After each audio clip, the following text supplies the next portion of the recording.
Bom pessoal, dando continuidade na nossa série de vídeos, nós vamos falar um pouquinho agora dos cuidados operacionais de como fazer a infraestrutura necessária para a gente poder fazer o TIP. Aqui a gente vai falar um pouquinho dos cuidados que a gente precisa ter desde a etapa de construção e manutenção da infraestrutura que a gente vai usar no TIP, tá? Nós estamos aqui numa área que a gente recém construiu um coxo para que vai ser utilizado para TIP. E aí existem diversos modelos, diversos materiais que a gente pode discutir sobre isso. A gente tem utilizado como material para TIP, tem coxos de concreto, coxos feitos com borrachão.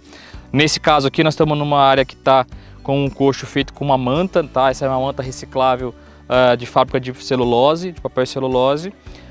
E aí alguns cuidados que a gente precisa seguir, independente do material, cuidados que são em relação à construção em si. Primeiro que a gente tem que olhar realmente é o espaçamento do coxo, tá? Qual é a largura? Para quê? Se eu for fazer um coxo em que a gente tiver numa área que for o coxo feito no meio do pasto e for ter consumo dos dois lados, esse coxo precisa ter uma largura suficiente que permita que a gente tenha consumo do animal pro lado de lá, pro lado de cá. Isso é sempre legal ficar aí entre 80 centímetros ou mais de largura, tá? Outro cuidado que a gente precisa ter na hora de construir o coxo é a altura do coxo. A altura para que o animal possa consumir e a altura para o vagão forrageiro. Então, nesse caso aqui, nós construímos um coxo em que a gente está fazendo consumo de um lado só e aqui nesse outro lado onde eu estou é onde vai passar o trator. O que a gente vai fazer? Essa altura do coxo, entre o chão e essa primeira altura aqui, como esse é o lado que vai passar o vagão forrageiro, ele precisa permitir com que a bica consiga andar de forma tranquila para fornecer a ração aqui no coxo.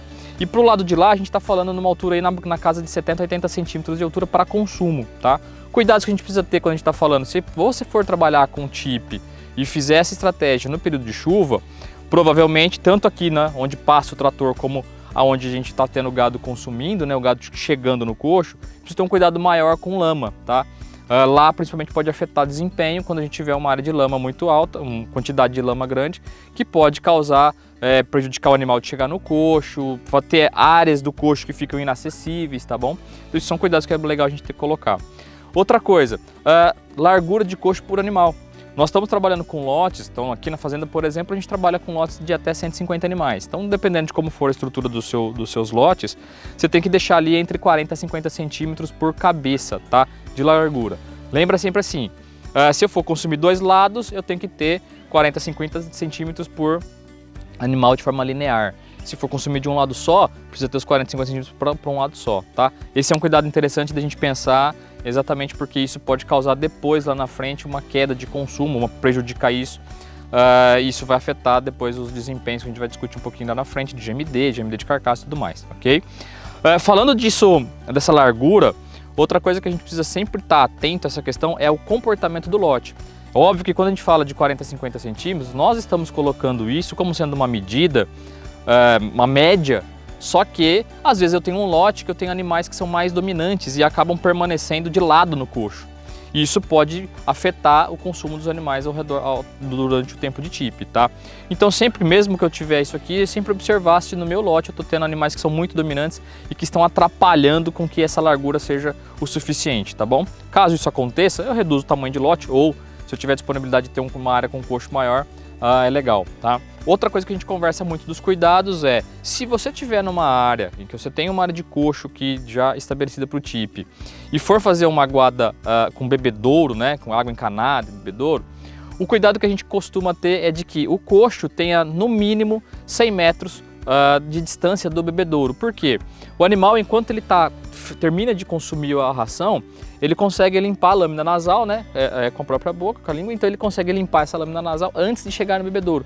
Isso diminui muito a necessidade de limpeza. Lógico que para TIP, a gente está até falando, a água é essencial para essa dieta, então a gente precisa ter uma água de qualidade, a gente precisa ter uma água que garanta os desempenhos.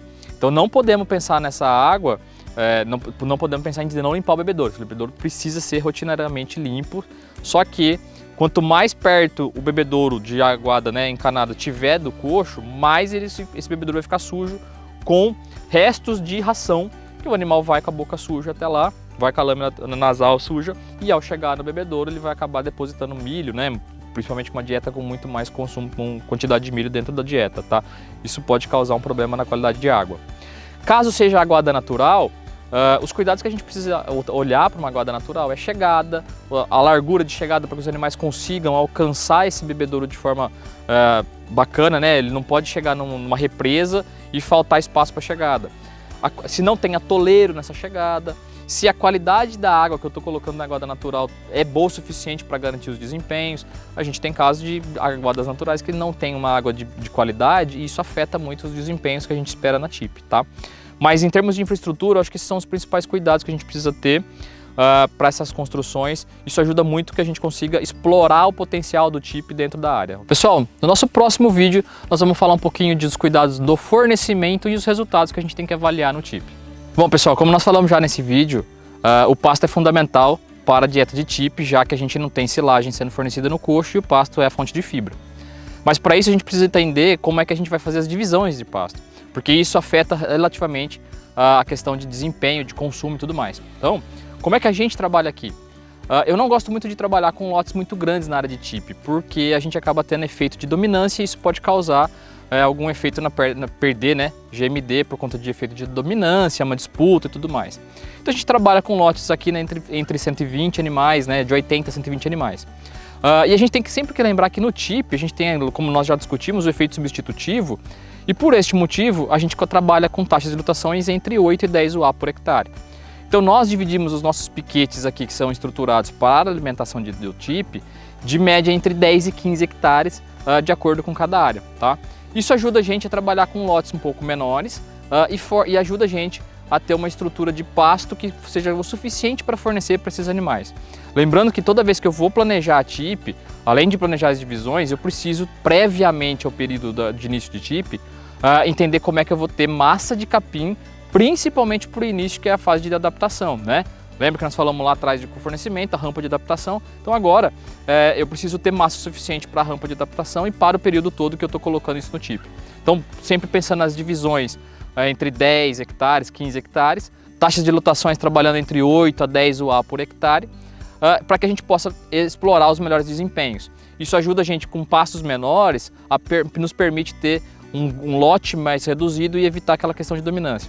Outro ponto fundamental, quando eu trabalho com lotes muito grandes, os animais acabam andando muito durante o período de TIP, porque eles vão buscar aquela fonte de fibra, né, no capim e acabam percorrendo muito a área de animais. Nós já trabalhamos com lotes com pastos maiores e tivemos queda no desempenho. Nós tivemos uma redução do GMD causada exatamente por esse animal que vai buscar de forma longe já a fibra. Então, por isso a gente trabalha de forma interessante com pastos um pouco reduzidos, mas que a gente também não pode rotacionar, tá? Isso aí a gente vai começar a falar um pouquinho da dieta. Por que não rotacionar? Porque a gente está falando de um animal que está consumindo aquilo como fonte de fibra. A principal fonte proteica e energética vem da ração, tá? Então não é o objetivo da recria que a gente tem trabalhado nos rotacionados ou outra estrutura. Essa estrutura específica de TIP, o manejo específico para ela, ok?